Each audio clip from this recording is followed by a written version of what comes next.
যেখানে একটা গ্রাম, একটা অঞ্চল, একটা বুথে যদি কেউ বিজেপির পক্ষে ভোট দেয়, তাকে গিয়ে বোঝাতে হবে যে বিজেপিকে ভোট দেওয়া আর খাল কেটে কুমির আনা এক। যে তপশিলি ভাইয়েরা মায়েরা এক বুক আশা আকাঙ্ক্ষা নিয়ে ভোট দিয়েছিল, তারা দেখুক এই বিজেপি তাদের কিভাবে অপমানিত করেছে। এখানে মমতা বালা ঠাকুর রয়েছে। যখন রাম মন্দির উদ্বোধন হচ্ছিল, গাইঘাটা থেকে মতুয়া ভাইয়েরা, পাগল গোসাই মাথায় করে জল নিয়ে গেছিল রাম মন্দিরে দেবে বলে, ঢুকতে দেওয়া হয়নি। ভুলে গেছেন সেসব দিন?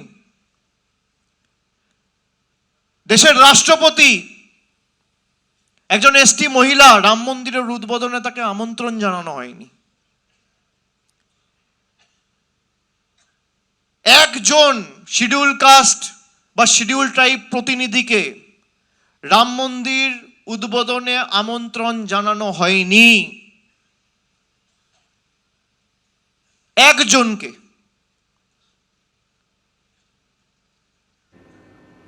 আমাদের গর্বের যে দেশের রাষ্ট্রপতিও এই বাংলার মাটিতে এসে জয় বাংলা বলে গেছে। বাংলার মানুষকে বিজেপি বাংলাদেশি বলে আখ্যায়িত করে, আমাদের বাংলাদেশি বলে বিভিন্ন জায়গায় হেনস্থা করেছে, নির্যাতিত করেছে, অত্যাচারিত করেছে, অবহেলিত করেছে। এর জবাব আগামী 2 মাস পর মে মাসে বিজেপি পাবে। কিন্তু আমাদের আত্মতুষ্টিতে ভুগলে চলবে না যে আমরা তো ভালো করছি, জিতব।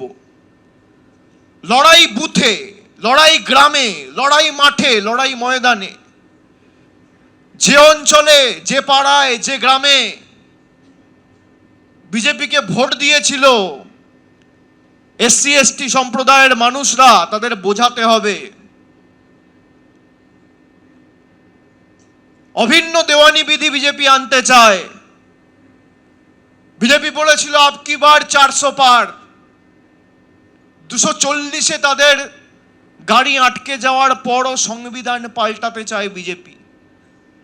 অগস্ট মাসে বিল এনেছে সংশোধন পাল্টানোর, কনস্টিটিউশনাল অ্যামেন্ডমেন্ট।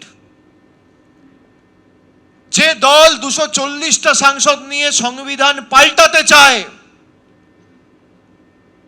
বাবা সাহেব আম্বেদকরের রচিত তৈরি করা সংবিধান, সেই দল যদি আগামী দিন আবার ক্ষমতায় আসে, তাহলে যে সংবিধানের মাধ্যমে বাবা সাহেব আম্বেদকর এসসি এসটিদের অধিকার দিয়েছিল, তারা সেই অধিকার থেকে বঞ্চিত হবেন। বিজেপির বন্ধুরা, নেতারা আরএসএস এর মতো সংগঠন বলছে সংরক্ষণ তুলে দিতে হবে।